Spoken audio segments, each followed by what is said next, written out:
This conference will now be recorded. Oh, thank you, Marilyn. Stephanie. Yep. Caller 3. Who's caller 3?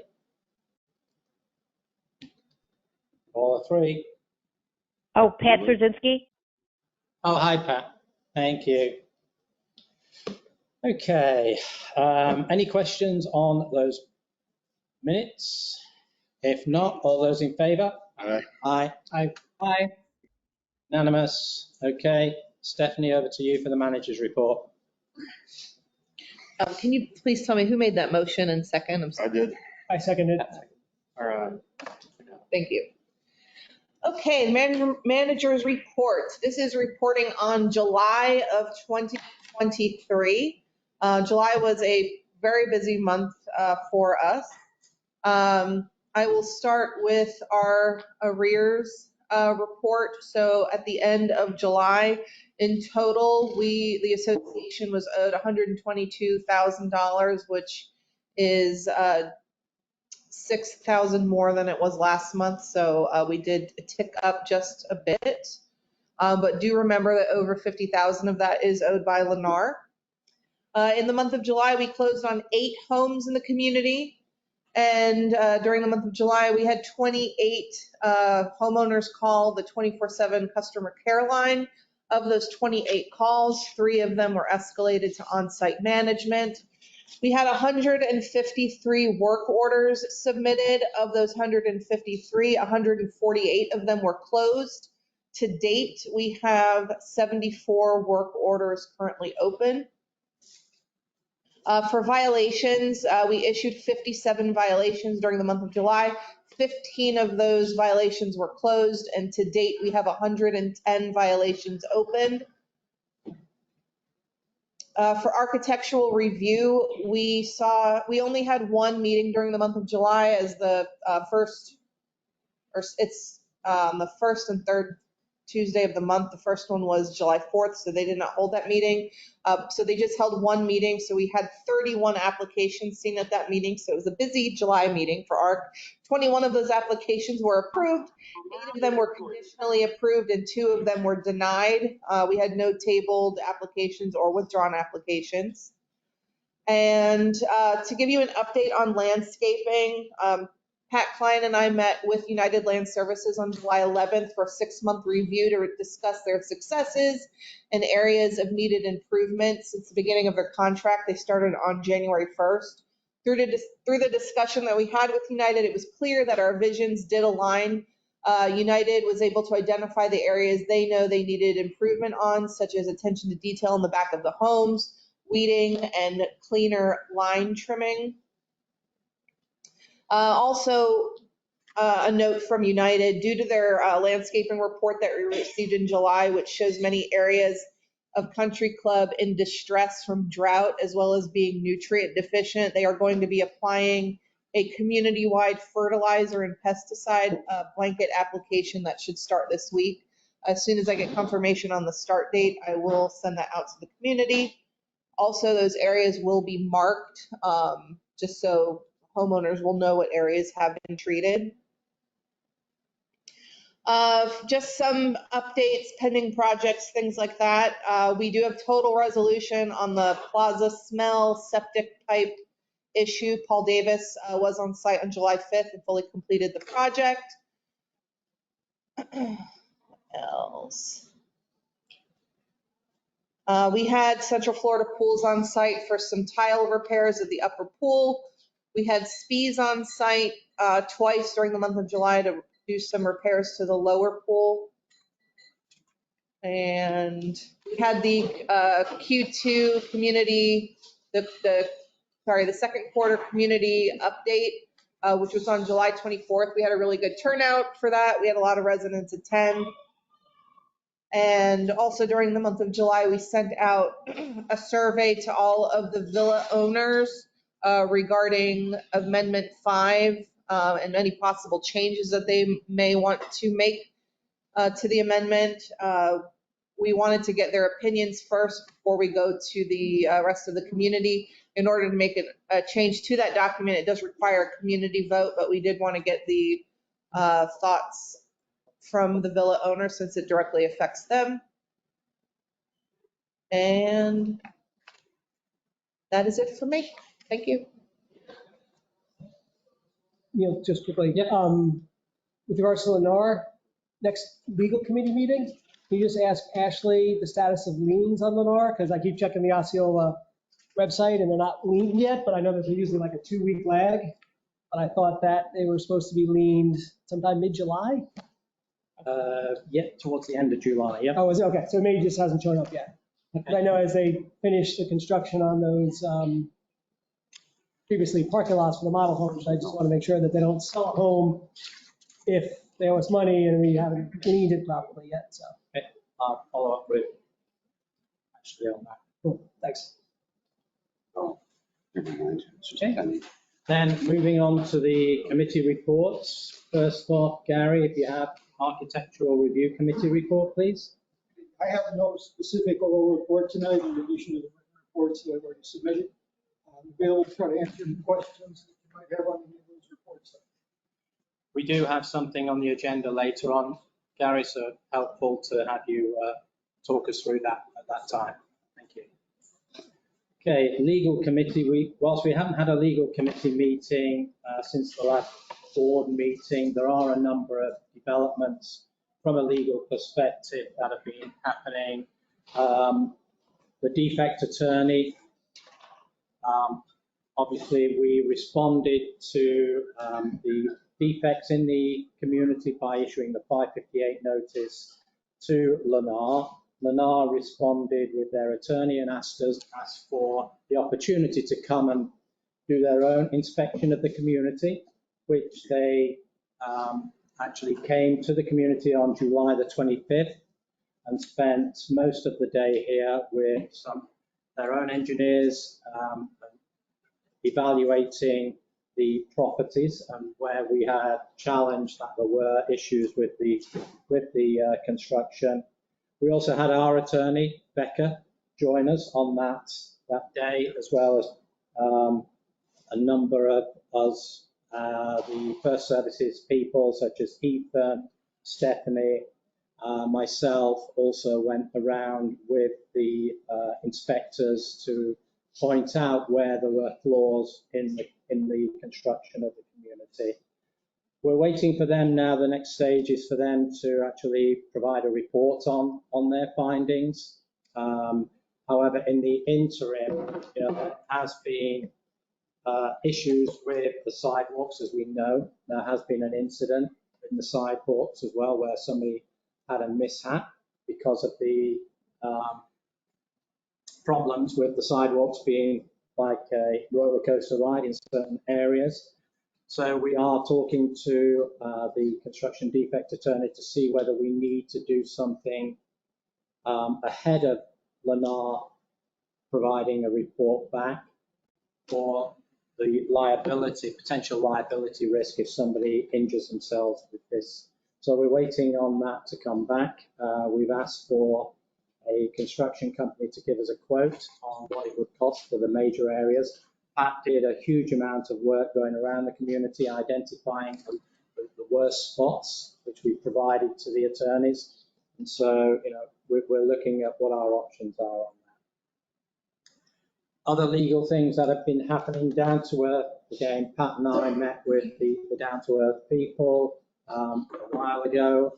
They rejected our offer of 30,000 in settlement of the bill that they claim is owed of 130,000. They came back with a reduced amount of 100,000. We've rejected that and gone back and offered additional 20,000 to give them a total of 50,000. And we're waiting for them to come back and respond to us on that. And then lastly, on the legal side, there has been some questions again about membership definitions for the country club. Whilst our attorney provided us back in July, early July, 7th of July, with their opinion on who is eligible to be a member of the community in terms of the two individuals constituting a family, non-blood related. You read the documents, it's It's not easy. It's not an easy read, but they gave us the opinion that clarified that. There was a question from a resident with regards to if there are more than two people on the deed, surely everybody on the deed has access to both golf and the plaza. That's not the case. It's only two people and children under the age of 21. And so they decided they were going to seek a third-party opinion from another attorney, which they provided to us, which differs from what our attorney says. So we then asked our attorney to provide us with a second opinion, which they have done, and they've rebutted the claims of this other attorney, stating that they have overlooked certain aspects of our governing documents and stand by their representation of July the 7th, that it is only two people on the deed, non-blood related, who are eligible to have plaza passes and club membership. However, I think what I wanted to put to the board today is perhaps we need to get another opinion from Becca, the construction defect attorney, who are also a major HOA attorney, just to get final closure on this so that we've got their view as well. So I was going to propose that we ask them to give us a view as well. So I'll open that up to comments from. Do they have experience in HOA law as well as defect? They do. Apparently they are a very experienced law firm in HOA. And I think, what we've got at the moment is one attorney saying one thing, one attorney saying another. And so I thought, and I talked to Ashley about this on Thursday, she has no problem with us getting a second opinion. But I wanted to put it to the board first before I go out, because obviously there will be an expense incurred. Neil, I think this is a sensitive topic and it affects everyone in the community. I think it's prudent to get a second opinion just so that we're all singing from the same page. Sorry, Terry, you were going to say? No, you guys know where I stand on this. Just to let you guys know, I understand the two for the golf. I get it. If you got 4 people on a deed and 2 of the people aren't at the house, the other 2 people can't come in here. Not necessarily that I agree with it personally. I think it'd be good to have more of the residents that live here and on the deed inside the plaza help generate a little bit more revenue for us, my opinion. I'm okay with getting it redone, but I think we should look into it and have a conversation about opening this up and allowing somebody with 4 people on a deed to allow them to utilize the workout facility and the plaza and all the other things. You guys know that's where I stand. And I agree, Terry. I think the whole membership definition needs to be looked at and reviewed. What I'd like to get is a base level where we know where we are today, so that we're comfortable with the attorney's view on where we are today. And then from that, we can then decide, well, where do we want to be? So that's what I'd like to. My struggle is with that sign right there in the back. Sorry. Max occupancy 60. So when we have 937 homes, that equals 1,874 plus maybe. So like I talked to Terry about last week, is it a lot or often that people are all up here? No, but New Year's Eve, 4th of July, at that point, if we're going to change things, we need to have a ticket, buying system in place to where first come, first serve, and we have to cut it off. Because I came here in July for the 4th and it was slammed, which is great. Now, is it like that all the time? No, but I guess you got to look at both sides of the coin, is what I always say. That's why I think it's a topic. Let's get the baseline agreed with the 2 attorneys. And then from there, we can say, okay, where do we want to position it? And maybe we go out to the community and say, what are your views? Fred? Do we have any idea how many of the letter homes have more than 2 people on the team? I was just going to ask that. Well, to answer your question, Fred, because I've been dealing with this a little bit too, the legal committee, my worry is that you give people an inch and they take a mile. So are there going to be people that say, okay, I'm just going to add these people just to gain access after the fact? It's not a grandfathering in thing. It's going to be, that would be gospel moving forward. That's why it has to be clearly. How many people have been in a trust? How many people their homes are owned by, a corporation? There's quite a few I see on There there. are. So if there's 5 people that own that corporation, are all 5 of them going to be okay to come in here all the time? You know, I guess those are the questions I would put forth. You know? I agree. And I think once we've got a baseline, we can then say, okay, what do we want to do? So if I'm okay, I mean, it's a topic which we could talk about for hours, I know, because there's all different views. But if you're okay with me getting that second opinion, then we can bring it back and say, okay, this is what 2 attorneys say, this is what the resident's attorney says. Hopefully the other attorney agrees with our attorney, and then we can say that's the baseline. Now, where do we want to take it? What can we change? Yeah. Yes, sir. We obviously have taken a position on the golf thing in the past, right? And so if we were to change that, where does that leave our past commitment that we made going 2 people allowed to do it? Because I believe that individual said they would add that person to the deed or whatever, and then 2 people could play golf. You understand what I'm saying? Is that? Yeah, we're increasing our exposure from. Yeah. I mean, would that put us at risk historically for decisions? Well, the decisions that were made were not made by the board. All the board did was enforce the regulation, the governing documents. So at that time, that was the governing document. So we just enforced what was in the documents. Do we want to change the documents? That's what we got to look at. And I think another way possibly to look at that if we move forward with it. First of all, we do have a membership available for additional people that want to play golf, right? Larry, you need to come to the mic, please, Larry. Oh, Marilyn.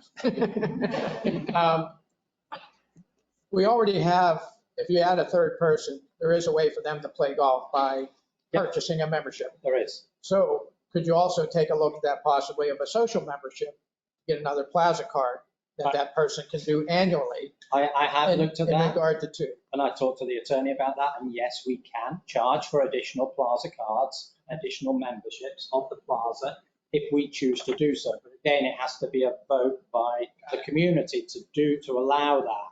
But yes, there is the ability for us to do that.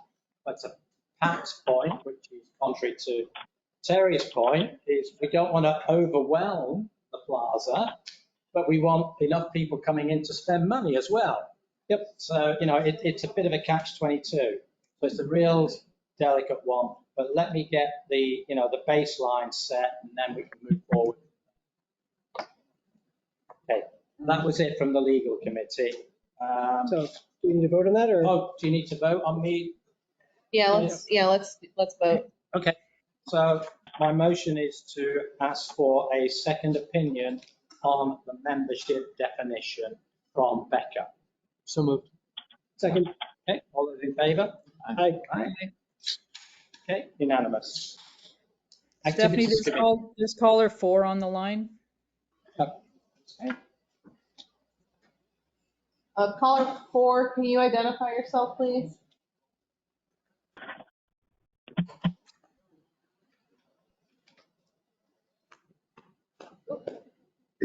Hello, caller 4.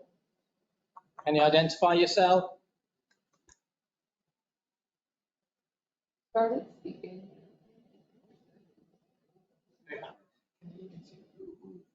I saw. You're giving them a chance, Stephanie. Sorry.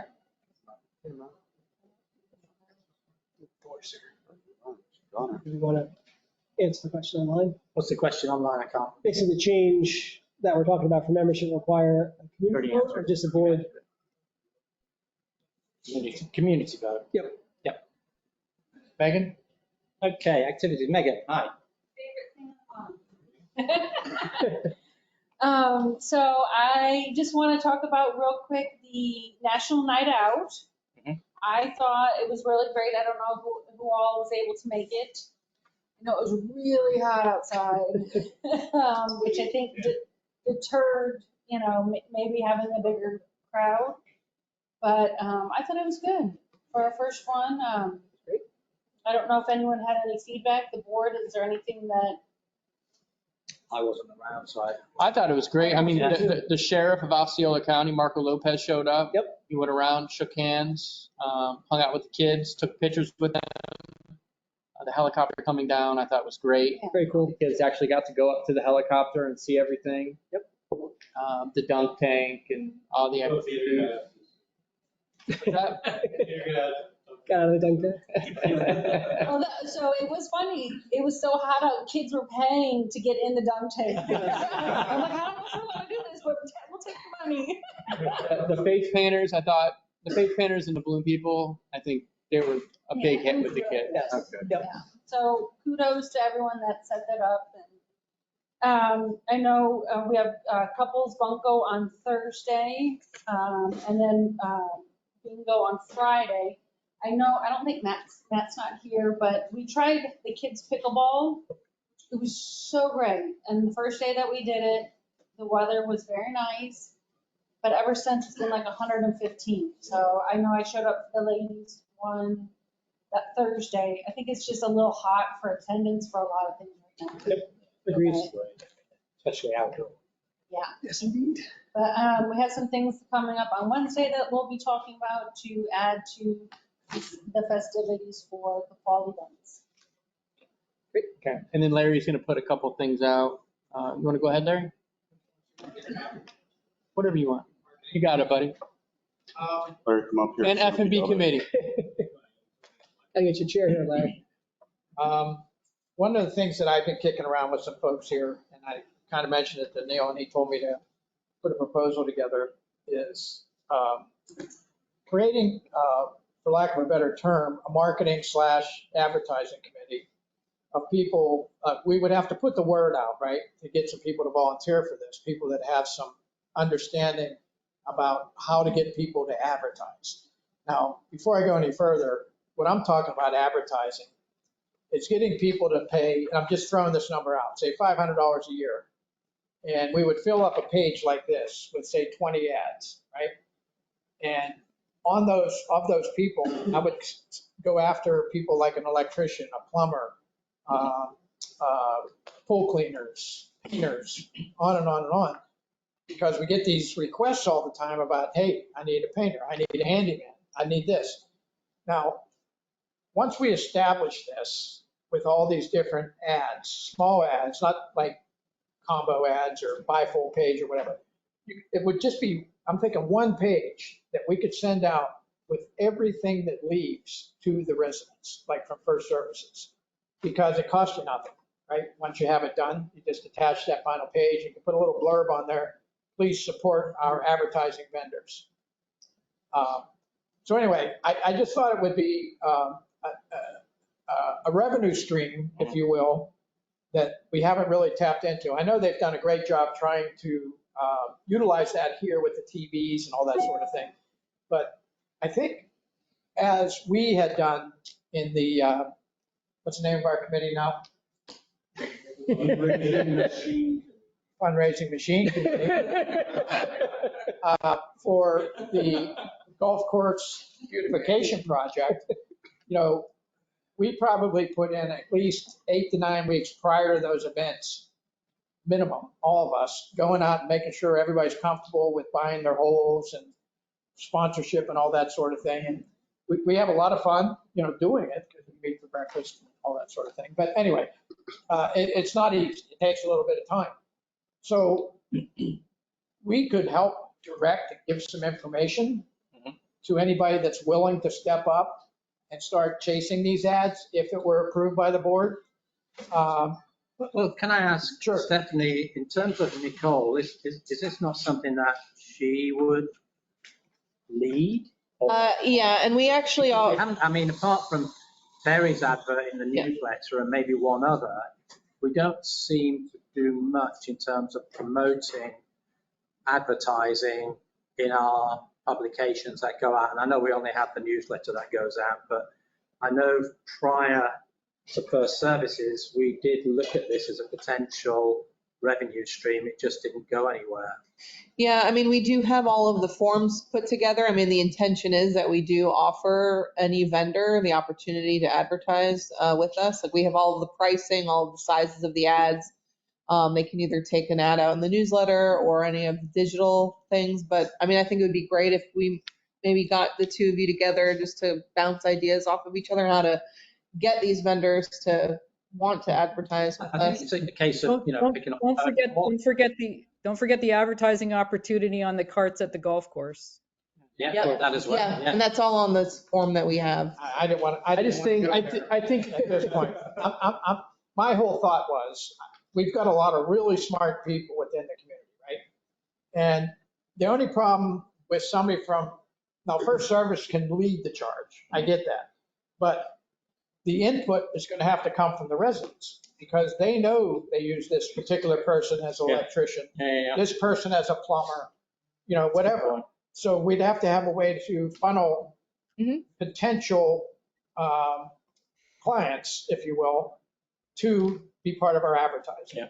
Now, I don't think we can do any exclusivity because that will create different things. But I think if you tell people as a vendor that, hey, your name is going to go out at least once a week, and we're going to ask that our people use our vendor commitments. So that was my one thought on that. So how do we move it forward? I personally don't think that Nicole can handle that and the activities portion. I think it's just too much. Is it? Especially if we do this right, like we need marketing people, like people that, know how to do this. And marketing takes time to get people. Like you guys take 8-9 weeks just to fill up holes before a golf tournament, So I just think that, not that I wouldn't want to put on her, I just don't think she'd be able to handle it and then handle all these activities and lifestyles and message boards and all these things that are going on. I think it's just too much for one person. Now, I don't know where how's Faye doing? She's due to be back soon. Yeah, the 19th is when she's due back. Maybe that's something that she could take on board. It's just going to be, from experience, it's going to be a tough sell if you don't have somebody that's Cold got calling, experience. isn't it? Yes, because That's exactly I have all of my walls at the bowling center are completely filled. Now, it didn't happen overnight. I did that over 15 years. And then now, some people are in and out, but I get $2,000 for over the lanes. I get $1,500 a year on the side walls. And then I got right over the lanes, you get like $600 for those. They're just small ads. But again, if they work for the people, they have no problem paying the second year. That's what you want. But you don't just go and say, hey.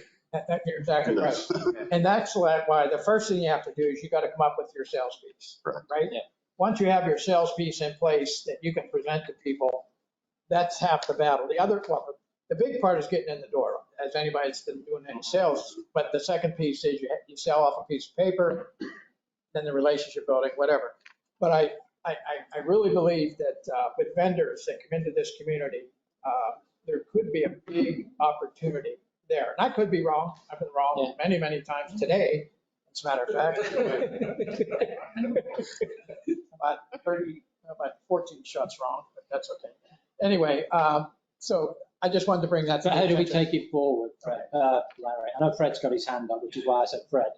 Well, the one thing that I would say that our group, okay, we said that we would. Is this a fundraising machine committee or is this the F&B? This is a fundraising machine. Okay. We talked about mentoring, if you will. Right. Once we get some people in place that actually want to do this, right? And then somehow we have to come up with a way to let the community know, hey, we're looking for vendors, can you send them our way? Something, but somebody has to be able to track all that. Yeah. Stay on top of it and collect the money, right? It's got to be, again, I would do an annual fee. I need it up front. I need it now. Once I have that, your name's going in there. We're not chasing anybody for money. So. Okay. I think it's a good idea. So anyway, like I said, we'll work. You had your as a hand mentor. up. The only thing I would be skeptical about is we need to make sure that somebody just doesn't throw $500 our way, put their thing in there and they're a lousy vendor. Oh, yeah, I know. Versus, Yeah. Take care of these guys and they're terrible. Well, hopefully if you get residents recommending them, then they've done a good job. Well, the one way I could describe this, if you go to church, right, you get a whole, and that's a whole page of ads in the back, right?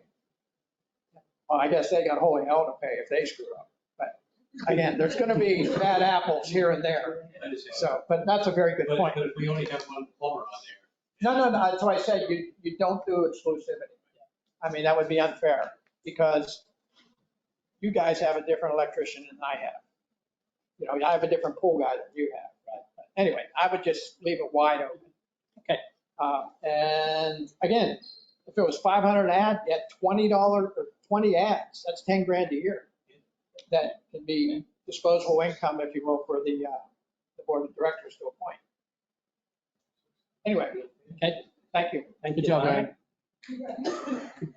Just to let everybody know, the activities committee is going to be Wednesday at 5 o'clock, and then the communications committee is Wednesday at 6 o'clock. For communications, we just finished, Stephanie, Nini, and I, and Javier, finished the top 15 issues that the residents have within the community. Like, how do I do this? How do I do that? So we're finalizing right now. It's going to be shot out this week. So everybody in the community is going to get it in their email, and everybody's going to get it on the message boards. So hopefully that'll alleviate some of the phone calls to the HOA office during the day. Pickleball committee right now is canceled tomorrow because there's some people that are gone. And then we also have F&B committee tomorrow, 5 o'clock.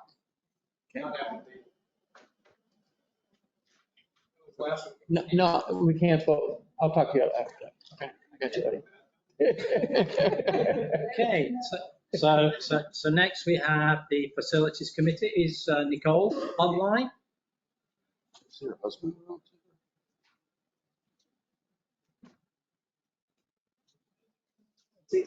No? I'll do it. Sure? Well, I don't have a ton. Right. We talked about down to earth. Yep. That struggle, it's ongoing with both legal and obviously facilities. United, as Stephanie spoke about, we had a meeting on the 7th, I think of July or 11th maybe. I haven't seen personally a lot of change since then. I believe they're going through some issues with staffing, but they got the rest of this week from me before I go to the next step personally, because they've given me their commitment and they're falling short in the last month or two. A lot of weather-based excuses, and for me, that just doesn't cut it. So I don't like seeing the four pages of issues, and my biggest concern here with United is general maintenance comments. That should never be an issue. Irrigation is one thing, but most of these are general maintenance. So again, I'll be talking with them at the end of the week and going another step up the chain if need be. So additionally, I think that we're going to be talking a little bit more about the POS system change here in the next month or two. And we got some proposals later in the meeting here that we'll talk about. Thanks, Pat. Yep. Yeah, just so you know, Nicole's working, that's why she's not on. Okay, no, it's okay. It's fine. I wasn't aware. Marilyn, anything from the village subcommittee? I don't know if Karen is on. I see a Karen, but I don't know whether she's able to connect. Anyways, the Villa Subcommittee just wanted to reiterate that the survey went out with regard to the various options for Amendment 5. If you haven't submitted your response, I know as of today, I think we only had 18 out of 92. So we really encourage you to let us know what option you're interested in. It's critical to get feedback from the Villa Subcommittee and the Villa owners, because if we do a community vote, generally you would send out a community vote with a recommendation, and that recommendation needs to be the voice of the Villa owners. So that's the reason behind the survey, and it's important to read through the different options. I think the one thing to keep in mind is the impact if people want to go their own way on the paying their roof repairs, etc. There may jeopardize the 558 community filing for roof defects, and that was laid out in the survey as well. Okay, thanks, Marilyn. I don't see Terry Cyron on for the governance committee, so this is no update there. And then golf committee. I know the golf committee had a huge, lengthy meeting last week, lasting over 3 hours, I believe. Neil, During the course, yes. Sorry, Yes, before Mark. Darren goes, I think we need to appoint him as the chair of the committee. So sorry to interrupt, but I'd like to nominate Darren as the successful chair for that committee. Can we have a second? Second. Any questions about that nomination? Otherwise, all those in favour? Aye. Okay, Darren, you are now the chair of the golf committee. All right, I'm leaving. Thank you. All right, two things really quick, and then we'll address the elephant in the room. So the first 15 minutes of the meeting, we did this, and then the other 3 hours, and plus we did the other thing. So, but we did set up 5 committees. We have 1 new subcommittee this year. We have the standard committees, the handicap, the strategic planning and budgets, the member events, greens and operations. We're also going to put together a membership committee this year. And the membership committee will deal with all of our documents, making sure all our documents are up to date as we go through this. We want to come up with some new member packages for golf. This is for external members? This is for, well, this would be for like external members or somebody new moving into the community. Oh, gotcha. Okay. Right?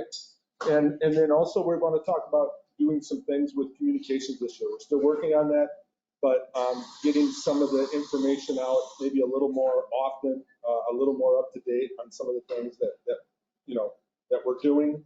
All of that would come through, we'll work on that. We're not going to come out directly with communications. We probably want to take them through the monthly newsletter and that route, stuff like that. But just be a little bit more, communicative to the community. So that's the idea there. I think the other thing, Marilyn mentioned it in an email earlier today to you all. I think you have before you to look at and talk about the submission for the nursery green proposal. So you've got that. Okay. Make sure that's on there. And then let's talk about the other thing that we did. Like I said, the other 3+ hours. I shouldn't say it was 3+ hours. We've been working on this for a couple of months. This was a lot of work that went in. And this is the 2024 rate proposals for pass holder fees, trail fees, and cart rental fees at the course. And we submitted a package with those recommendations, and I'll go over them and then take any of your questions. But for pass holders, we're recommending that we decrease the number of pass holders. I think last year we were looking at having potentially 100 pass holders. And just for clarity, Darren, that's people who are not homeowners, who don't live in the community, who we allow to have an annual pass play on our golf. Correct.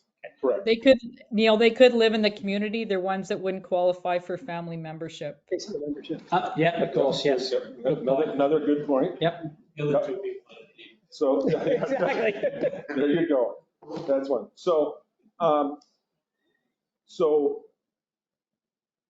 and I'll talk about that when I'm all done at the end too. But so what we have is for singles. So we want to reduce the members. We want to reduce the numbers, and we're going to increase the rates. Okay. We never sold 100 last year. We didn't even get close. We were quite a ways away from 100. Can I ask what the rationale is by reducing the number? The reducing the numbers is going to, well, number one, 2 things. First off, in addition to generating revenue, we took a look at the tee sheet. We were conscientious about the tee sheet. We're having some issues with the tee sheet and the availability of tee times in the mornings, in particular, early mornings and so forth. So we were looking at the tee sheet as well. In addition to that, in looking at the rates that we charge comparative to others, either in Central Florida or other Lennar communities outside of Central Florida, we are significantly less. I mean, and the dollars per round that some of the pass holders, a good number of the pass holders are paying is minimal. I mean, we've got some people with cart that average out to be almost like $15 or less per round that they're playing for a year. Now, that's the high end, but it's significant. So the idea is that we can generate as much or more revenue. We have a number, we believe, of dedicated ardent, if you will, pass holders that like playing here. They want to play here. They play here a lot. Okay, and we believe that a number of them will return at these rates. We've talked to some, not all, but we've talked to a few that we didn't tell them how much, but they were willing to significantly pay more for the quality of what they get here. So we believe then we won't have this, the worry of selling as many either, right? So that's the reason why we can instead of trying to sell 100 of these, we propose to do 30 individual pass holders only. Reduce the number to 30. That's going to free up a lot of the tee sheet. But those 30 will be paying $8,000 a year if they sign up by November 30th. Compared to what they paid. It's almost a little over a 60% increase. Now that includes the cart. We do not have, in all of our pass holder rates for 2024, we're recommending that cart be included.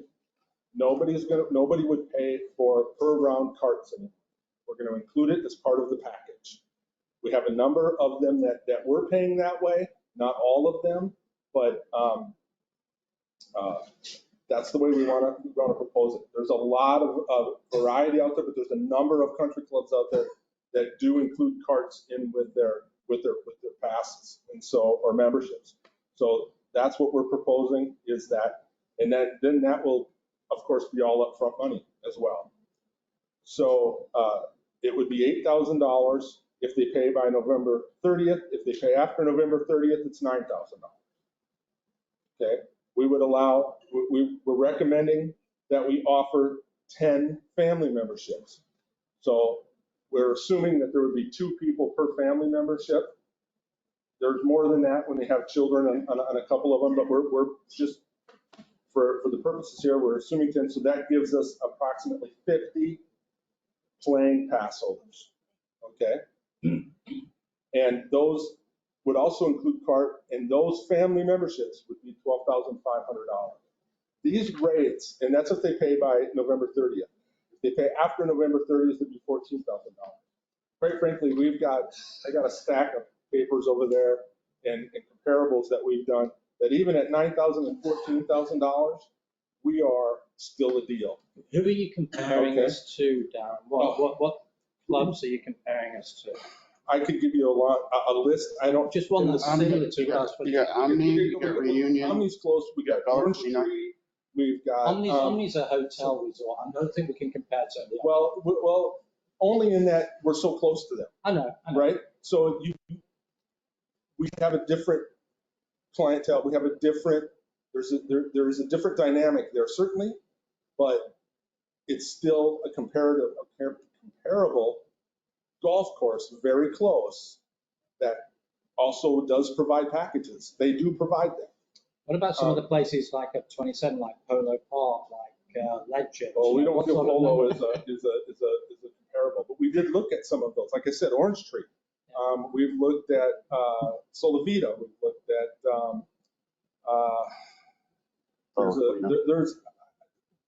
I can give you a list. No, I just can't think of them. I just want to make sure that but we've done the comparison and we're not going to scare people off to those other courses. We've looked at enough that we believe that if people, so when they see this, right, their initial reaction is anytime anybody sees this is a 60% increase, right?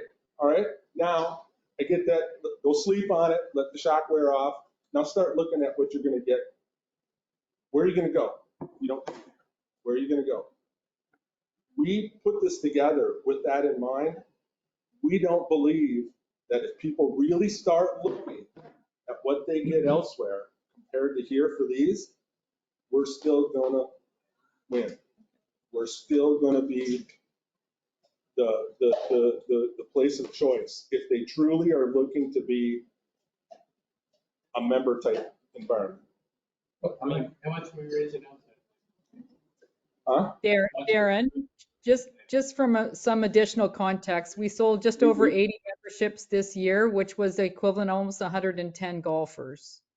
And there are significant statistics of the frequency of annual pass holders playing, 5-6 times a week.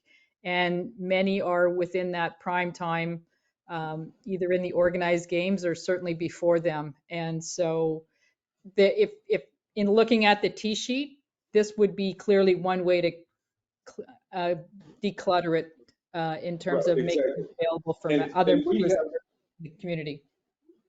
We have, to what Marilyn's talking about too, we have several pass holders, we won't get into names on, but are driving significant distances to come here. Significant.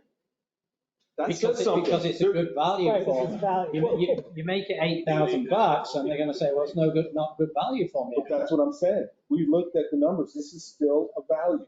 This is still a great deal. I'm playing devil's advocate here, I Darren, understand. because, I want to make sure we're making the right decision and not forcing people away. We didn't spend 2 months just looking at nothing. We looked at a lot of numbers. Neil, one thing that wasn't brought up on this is most of the courses that we're compared to, nobody brought up that they're charging an initiation. Right. And those initiations go from anywhere from 40,000 to 100,000 and up. And basically, their proposal includes carts. Yeah. So when you include a yearly cart fee, that brings that 60% down a little bit. I guess where I'm a little kind of jaded is that last year we were given by the golf committee, we're going to get 100 members. This is the number we're going to get. And then it didn't happen. Well, I think part of So the we now have a challenge, hole in our financials of $100,000 because the budget was there for that and it didn't happen. So that's why I'm nervous, Darren, in terms of saying, I don't disagree with it. I think it's a great idea. Yeah. I just want to make sure you're comfortable and confident that we can get that number because last year we were committed to that. It didn't happen. Well, in here and in my email today, I said, here's what this proposal would deliver. And I asked that you budget for a little less than that. Yeah, I saw that. To account for some of that. Because there are no guarantees with this. There's no guarantees with any of this. We are going out and to Mark's point, we don't charge an initiation fee. We don't do that for a reason. Because if you charge an initiation fee, now you have a very strong commitment to these people. it implies you have an ongoing membership, and our annual pass holder agreement is very specific. That's on an annual basis, and there's no perceived membership for continuity. But I think that is the other a big benefit to people. Sorry, Marilyn. Terry, you had a point. Terry. No, I'm just saying, my opinion is, I think if you put 100, we can get 100. If you get 50, you can get 50. I don't think we advertise correctly. Like when I had my recruiters go out and they had a mission of 50 people they had to find, I would not settle for 25. It's like Larry said, our new marketing team or whatever it is we have can help us get that. I don't think we do it most people that live around here, they don't know the difference between the Omni courses and our course. That's why we have a sign. You are not at the Omni course. You're on the National International. People don't know. And we've talked about some of that. And we've talked about some of this, the membership committee. We've talked about some of this when we talk about our communications. Right. And that's some of that we would like to work with FSR. But I think getting 50 of them is not going to be difficult. But we were talking today, Marilyn and I have talked about, the use of the better use, if we will, of some of the potential with social media. I mean, we need to have a Facebook page. We need to have Insta, I don't disagree with you. And that's where we can market this stuff. Yeah, but we need to be active in that. That's true. That's true, but all the recruiters or all the realtors that just sit here and focus on social media all day do not deliver. You got to get out and grind. You got to pound the ground. That's where you make your money at. The word of mouth is the biggest. It is. Pearl of a lifetime, number one thing. That's what we've gotten. Some of our memberships have come that way too. But like I said, we've talked to people who said, a significant increase? Yeah, they're like, oh, but when they think about it, they, said, yeah, I'd probably pay in that neighborhood, somewhere in that neighborhood, yeah. So, Darren, just to add on to that, Terry, you're absolutely right. I don't think we did much marketing last year because we basically probably took the list, sent a bunch of emails out and hoped for the best. So clearly marketing and marketing for golf is slightly different because it's not marketing to get our, residents to use an outside service. It's people to actually come and play golf at the golf course, be it public play whenever we have that, or these annual memberships. Now, one of the things that the committee did talk about was an annual pass holder rate with pay-as-you-go for the club carts. And I'll jump in and you can correct me here, Darren. The reason they went with a full-in package because we don't have adequate controls, in my opinion, down at the golf course to look for revenue leakage and dealing with, proper signing in and going off on the first tee. So it's easier on the pro shop to have a complete package. And that's, I think, the reason they went this way. If you wanted to go on a pay as you go for carts, which comes down to a pure, cart usage for each time you're out, that's an option. It would be, less in terms of the upfront money and a stronger cash flow, I'll say, throughout the year. But that would require some improvements in the controls down at the pro shop and with the starter position. absolutely. Real quick, we talked a lot about the controls. I mean, they've had to run people down on the second and third hole because they haven't paid for their cart and they find that out after the fact. That's what's happening. And we do need stronger controls. And we looked at some of the things that the new point of sale system would do for us. And I'm going to talk about that after a little bit. But we did not put anything in here that's relying on the point of sale system because we don't have it yet. We don't know if we're going to have it. We probably are, but we don't want to put anything in here and then potentially handcuff us because we put something in here relying on there and all of a sudden it's not working the way we intended. So next year would be different, but this year we didn't. Pat, have you got any thoughts on it? Yeah, I mean, I know there's a couple questions. I've been involved in this quite a bit in the last month or two. First of all, Darren and Laura have done a phenomenal job doing the due diligence on this. I've done a lot of work as far as looking at other clubs. You guys got to remember too, we've talked a lot about hierarchy in this community. We as resident members should always have the first say. Nothing that has to be done out here. If a green is totally destroyed because someone drives over the curb on hole number 5 at night, and we don't have a green, none of the annual pass holders or the public play are going to foot the bill for that. That's going to come to us. So we as homeowners and residents should also have the hierarchy and say around here over anybody else. They shouldn't be paying $3,500 a year to play golf here 5 to 6 times a week. That's Larry. To take advantage of our facilities when we pay, 500 times 12 is 6,000 alone just for the HOA. And then we pay the taxes, we pay the CDD, we pay everything else. We're doing all the work for the beautification. Again, they want to come here and play, they got to pay for it. And it's $675 a month minimum at every club that I looked at around this area. And we are very well renowned as far as our superintendent and what he puts out as far as the product at this golf course. And about the only club around here that offers any kind of and it's very few because they go to corporate stuff, are focusing on corporate, but that offers any kind of a frequency of play membership at all without an initiation fee is beyond me. There just isn't any. We're unique in that regard. Rich, you had a question? Yeah, just with the new point of sale service, 4 Ts, right? That's Yes. how you make reservations also on, the new point of sales. Is there a way to advertise on that memberships are available? And again, I know we're talking about for next year, but can we maybe do away with the from 8,000 to 9,000, but give on the point of sale so when people look out there and they want to make a reservation, they can also see an ad saying memberships available or just call for membership, but memberships are available if you want one. Is that something that's possible on? I don't know what's on. I haven't seen it that much. I'm going to talk about it a little bit, but I don't know about They- that. I mean, it's gonna be Forties might go away from that only because they want to sell, like golf now and stuff like that, where you're going to advertise or market, they're going to want to sell public tee times. Look, Megan, you were at Solavita forever. You have anything to add to this? Well, I was going to say that there's a couple things that I'm sure you guys already considered is, I like the idea when I sold memberships at Solavita, if you weren't a resident, it's a little bit different because we dealt with, you didn't belong to the club if you lived there. So you had to buy your membership.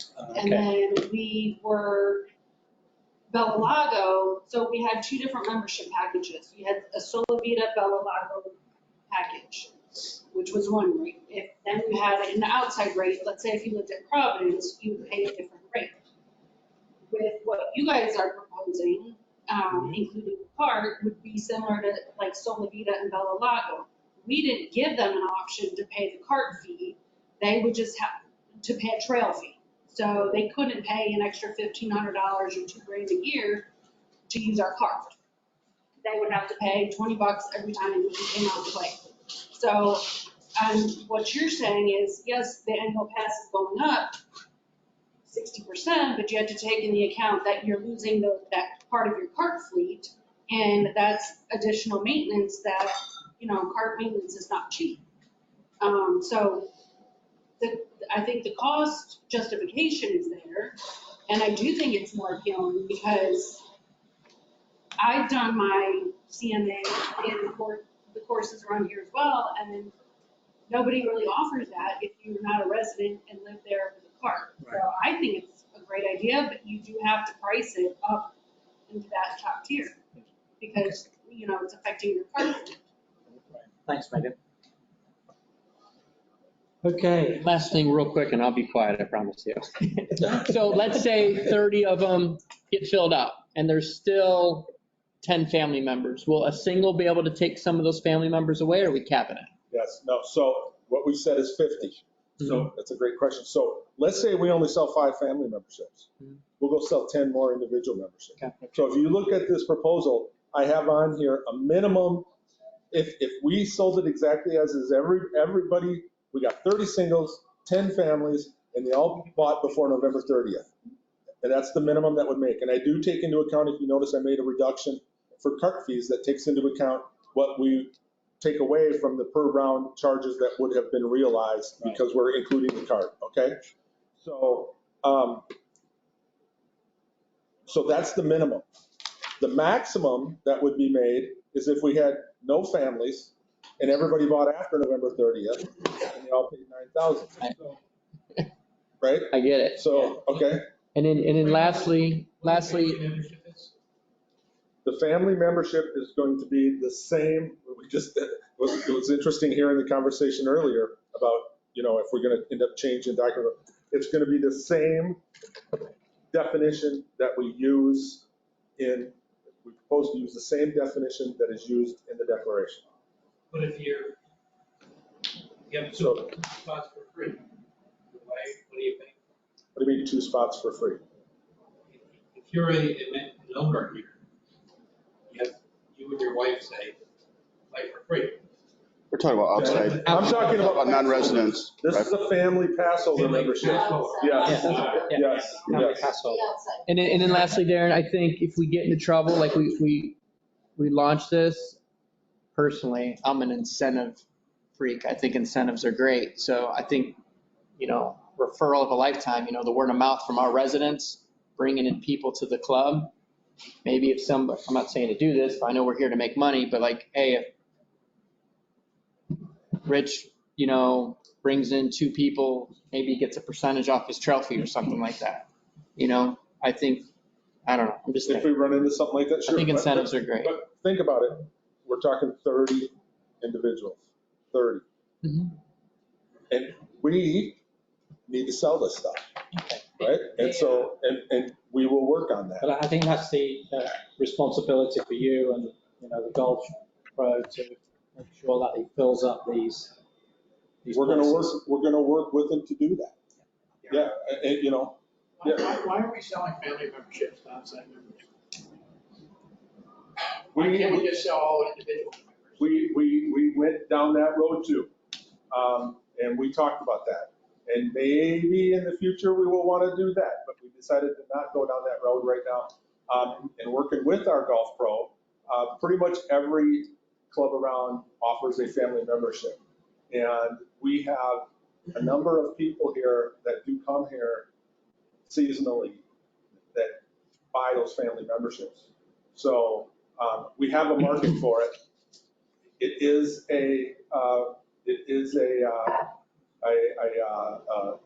common in the industry.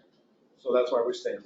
And this is an annual, so you mentioned that people who come down here periodically. We're not going to discount it like a 6 month. No. It's going to be an annual fee. Yes. Yeah. Nice. Yep. It's too hard to manage. We start doing all of that. And I'm going to talk about some of that just when we start talking about point of sale. So, all right. So we've made it. Darren, do you want to highlight some of the other things that you discussed around the annual pass in terms of no tee times before 8:30 as an example? And Yeah, yes, I can do that. I was going to do the trail fee first, but yes. okay, sorry. So but we can, that's fine. With the pass holder, so if you look, we have an additional stipulations section in here that we wanted to have considered. So Pat, to your point earlier, you talked about homeowners and the risk of homeowners, right? So in everything we did, we took a position early on that we had a tiered hierarchy of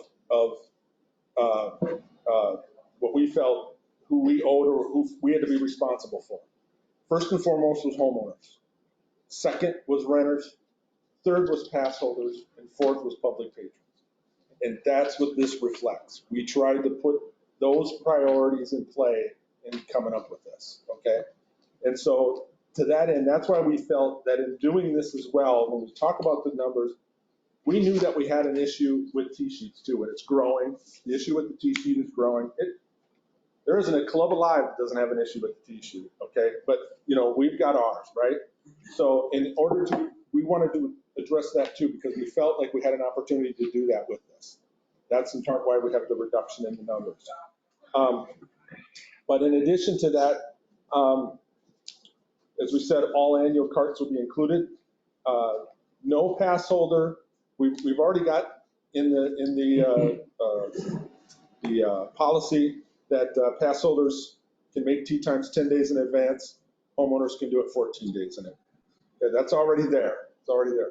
The other one that we're proposing that the board consider and that the club consider is that pass holders cannot book a tee time before 8:30 unless it's included in an organized game, event, or league. Again, I go back to prioritization of homeowners with that one and the tee sheet, okay? So we're proposing that be put in place for the pass holders. Now, when we considered, we had other things, other limitations that we were looking at, but to Neil's point, we got to sell this thing. So we can't put too many things on here because we got to take, and I'm going to use one of our committee members, Laura, who's on the phone. It's one of her terms that I really liked, and we used it a lot, was baby steps in doing this, right? That's to where we're going in the future. We got to take baby steps. So we took this step. We didn't take a lot of other steps that we would have maybe liked to have taken, but we took this one. So no pass holder would be able to make a tee time before 8:30. That'll be, unless they're playing in an event or in an organized game or league. That is would be reserved then for homeowners and renters. Okay. We eliminated the 9-hole rental cart fee. We have a number of people, especially late in the day. RJ was telling us that people would come and say, I'm going to play 9 holes. They pay a 9-hole rate, and they'd end up playing for as long as they could or a full 18 holes, right? And we just don't have capabilities. We don't have the rangering staff and everything to monitor that. So we said, let's do away with the 9-hole rate. You want to play golf with a cart, 18-hole rate, done. Okay. What's our policy on walking? And because I'm just thinking, like in the winter months when it gets dark at say 5:30, are we going to lose revenue for somebody who wants to golf at 3:30 but doesn't want to pay for 18 holes because they know they can only get in line before the sun goes down? Are we going to then move to more people just walking the course, or? Well, they could, I don't know, I mean, but they can only walk after 3 o'clock? It's 3? Yeah, after 3 o'clock now. And we've always had it that way, and we do have walkers after 3 o'clock. God I bless just them. wonder if. Yeah, but they still need to check in at the pro shop and they need to Yeah. check in at the starter. Most people So probably for sure So the these pro are a shop. lot of the other things that we want to work on, these Yep. check-in procedures. We need to get better at this. I can go into a lot of things I'm not gonna. Now you know why it took us 3.5 hours? Oh, yeah, it takes a long time to go through this stuff. Okay. So let's move on, because there's a lot of other things that I could get into. I'm gonna talk some more about the cart fees, and I know this one is probably, you think about the other ones, but the shocker here is, and I'll read it here, but then I'm gonna talk about it after a little bit, okay? And that is that for those homeowners and renters who do not pay a trail fee or use the homeowner prepaid cart program. So that's for somebody who is a homeowner but doesn't have their own individual cart. They can pay essentially an annual trail fee. It's not a trail, but like an annual trail fee, and use one of the club carts whenever they play, okay? That's what that's about.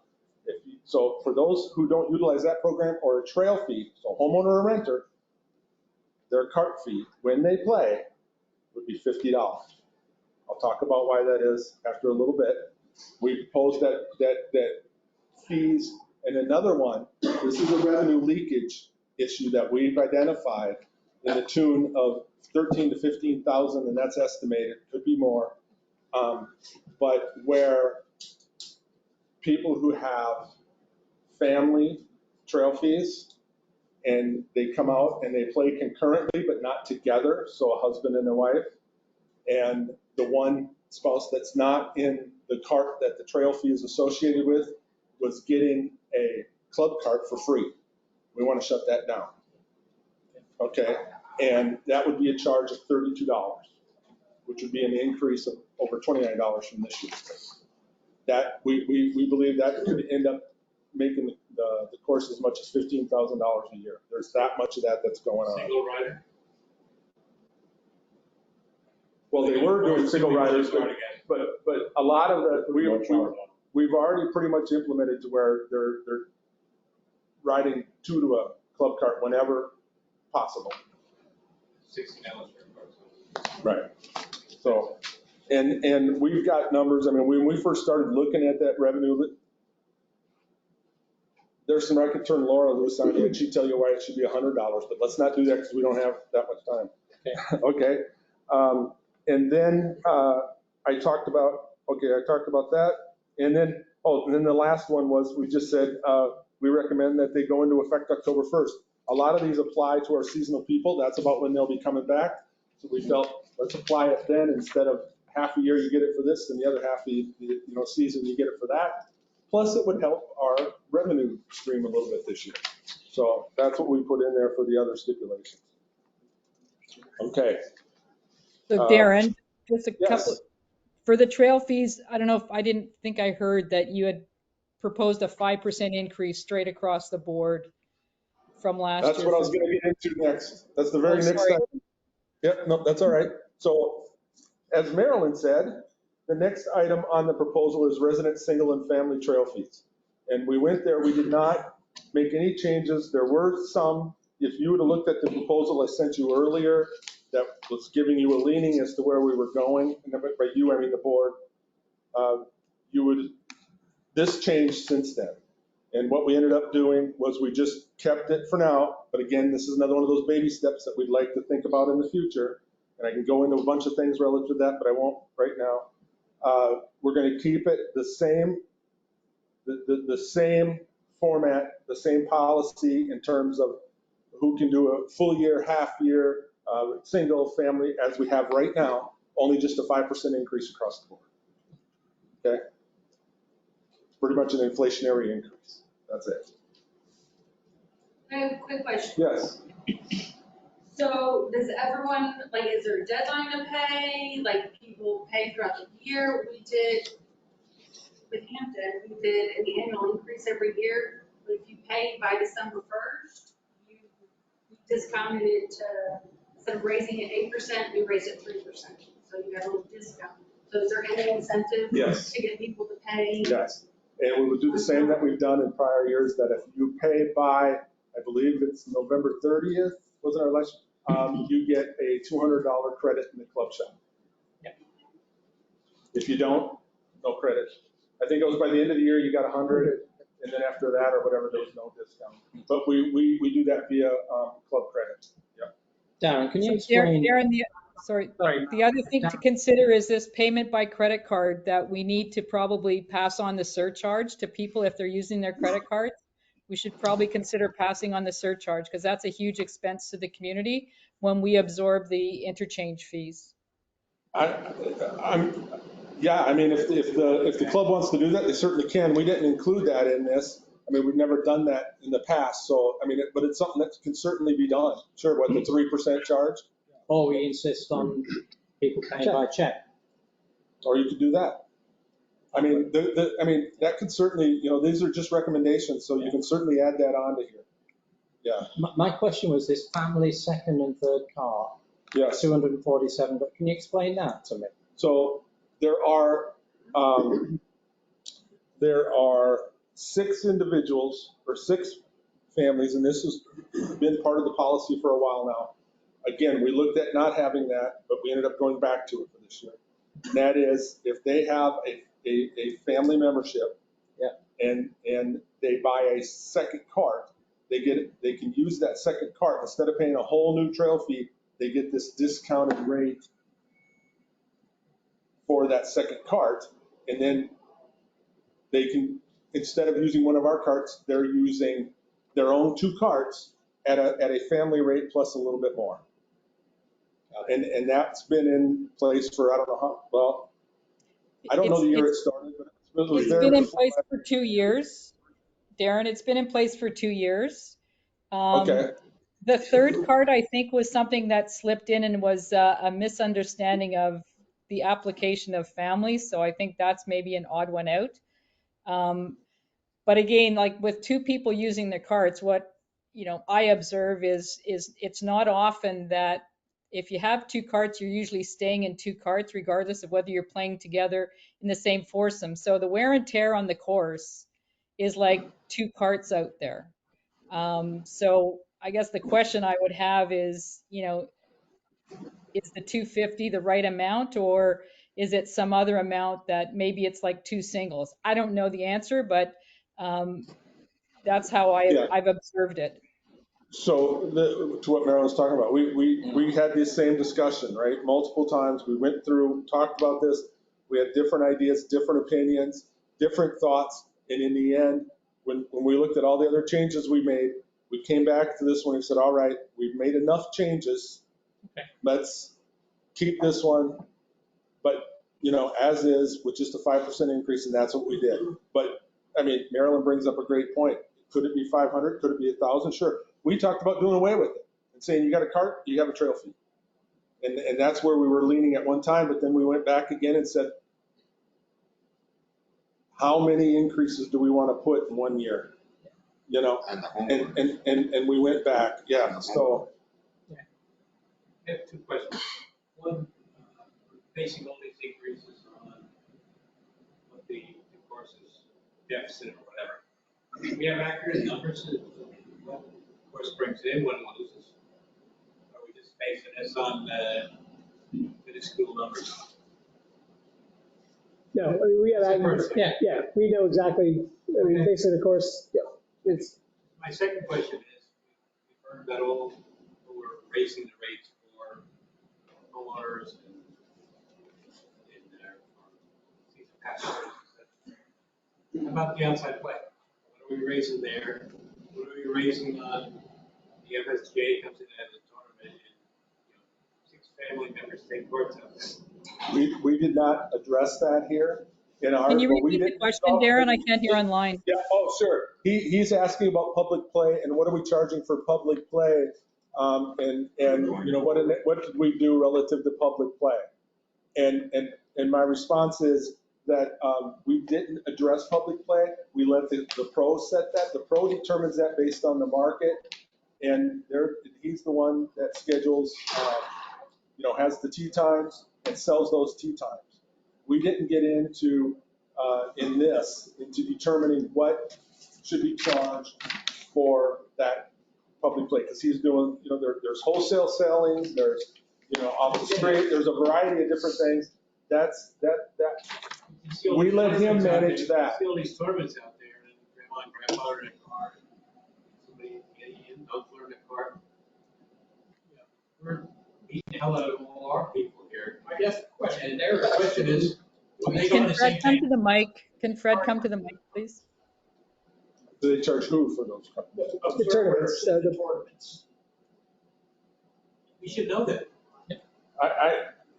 You mean in driving? I don't know what they're doing, in terms of that, I guess. We can look at it, certainly. We can take a look at it. Again, like I said, But any any of the tournaments that are held, we have them provide us with a profit and loss statement on that event. So we get that in terms of whether that was profitable or whether that was, we always hope it was profitable, at least break even. So we have the golf events, Pro Shop, provide that to us. Alan. And I think the difference there too, Fred, is all those events, golfers generally walk, and it's like just the parents or the coach or whoever is riding I around. haven't seen anybody walking. The juniors all walk. They come past my house, they don't walk. Yeah. But, They ride with mom and daddy, and then grandma and But grandpa are in the car. Again, I mean, you'd have to ask RJ, but that's probably contractual, and in order to attract that revenue, you probably have to provide that service. That's down to the pro to deal with that, to look at those events, to sell the public play, to market the events and make sure they're profitable. What we're talking about here is the trail fees, the annual passes, so it's a separate subject. membership activities. We deal with setting the policies for all of the member events. All of the member events, we do that.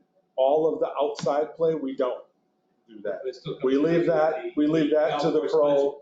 We leave that to the pro to manage that and address that and ensure that those are bringing in the revenue that they need to. Is there, you're looking to increase the rate to $50 for somebody who doesn't have a cart. But what about if somebody has a cart, but just didn't buy a trail fee? They don't know if they're gonna be golfing that much. Can they use their own cart and get a discount? No. So they're gonna, instead of putting wear and tear on their own private cart, you're gonna force them to put wear and tear on our own carts that we own. But at $50 a round. Okay. And that's a profit for us, trust me. At $50 a round. The $50, I think, is up for debate. I'll kind of chime in now. I mean, Darren and I spoke about this today. I mean, the question is, what is a standard cart rate that we would have? Because when we deal with the public play, it becomes a kit. So there's a cart fee, we put some money to a range fee, and the rest goes to green fees. So with $50, we're making a potload of money on carts, which probably isn't, reasonable and sustainable in my view. I think if you charge, like currently it's 29, if it went to 32 or something like that, which is similar, to me, I would interpret the extra as what I'd call a user fee. So the bigger question is, what should we do about those folks? If we're trying to include people in the community to golf, I'm not sure I'd go down that path at this point. I think we should be charging them a proper and profitable fee for a club cart use. But the, paying extra for a resident or for a homeowner, I'm not sure. For a tenant, I think it's an opportunity to look at what the declaration says. And if there's some additional fees that we have the opportunity to pass on to, I'll say, to tenants, because really all they're getting free golf with their rent. I think there's an opportunity to look at that and maybe have a different schedule of rates for tenants than for homeowners. Okay. Can I ask, Laura, can you go off mute, please? Laura Stone? I'm here, Darren. I'm Laura, here. Can you provide some insight? Laura did a lot of work on the carts and on this for us. Laura, can you tell the folks here the premise behind what we're doing here with the $50. You have some more in-depth that you can present that better than even I can. So if you wouldn't mind. Sure. Thanks for the opportunity, Darren. I went through my notes, and as Darren has said, we went through extensive discussion in our group and in the entire golf committee about this subject and about many other subjects. So the $50, when I look back at my initial notes, we set approximately a single homeowner trail fee of roughly $2,200. If we assume that well, we don't have to assume, there is 52 weeks in a year. If we assume that the course is closed for, say, 4 of that or so, we take that off. Let's say we take off 2 other weeks for miscellaneous people not playing or whatever. I took it down to 44 weeks in a year. If a homeowner plays once a week for 44 weeks, at that $2,200 trail fee, that is $50. So we want homeowners, I feel, to assume the risk of the cart. Our fleet of carts is a very strong asset for the club. We want to encourage homeowners to purchase their own cart and transfer the costs of maintenance, the cost of insurance, the cost of general wear and tear, what have you, to the homeowner. So the $50 represents the risk, represents an excess cost for that risk that a homeowner is taking by buying their own trail fee. Let me give you another example. If you're a trail fee purchaser, and let's say you purchased your trail fee, and we have a homeowner that just recently moved from our community. They paid an annual trail fee. They don't get a refund on that. They assume the risk of that.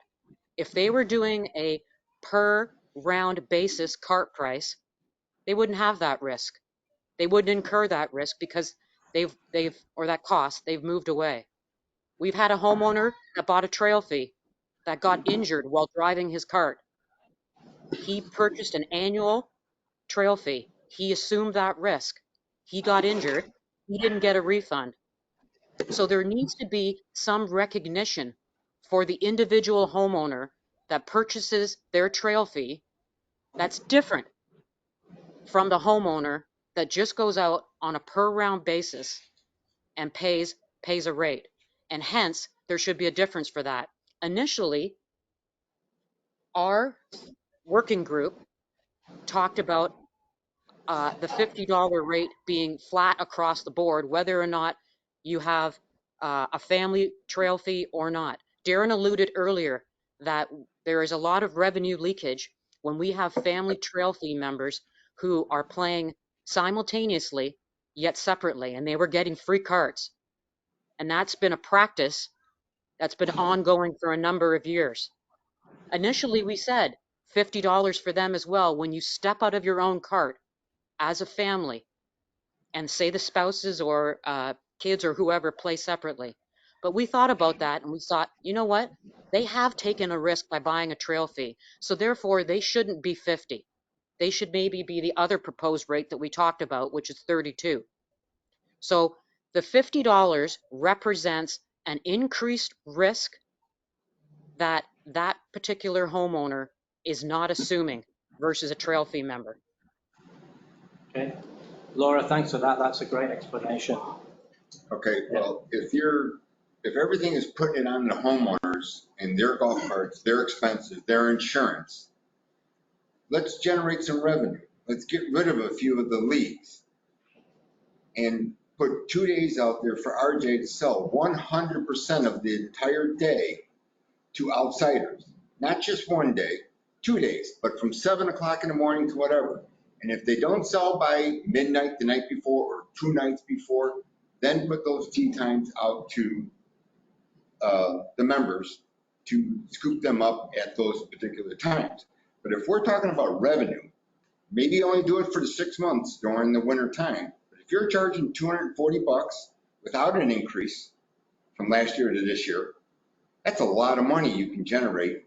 And people I know would love the golf in the morning on our golf course, not just after 11 o'clock.